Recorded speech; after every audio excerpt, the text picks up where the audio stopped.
Hello guys, আসসালামু আলাইকুম। আপনাদের ভিতরে আবার ফিরে আসলাম আমার আপনাদের দোয়া এবং ভালোবাসায়। দেখতেই পাচ্ছেন সামনে একটা মরিচ গাছ আছে, কিন্তু মরিচ গাছে একটাও পাতা নাই, সবগুলো মরিচ।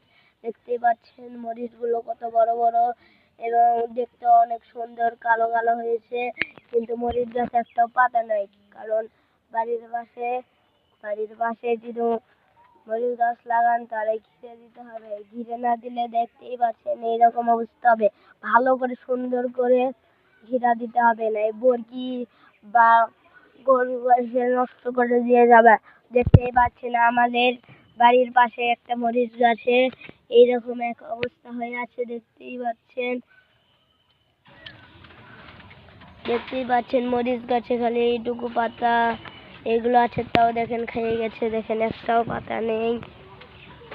এগুলো মরিচ ওই জন্য ঘিরে দিতে হয়। এগুলো বাড়ির পাশে যদি লাগান তাহলে সব সময় ঘিরে দিতে হবে। সবাই চ্যানেলটা লাইক করে দেবেন, কমেন্ট করে দেবেন এবং সাবস্ক্রাইব করে পাশে থাকবেন।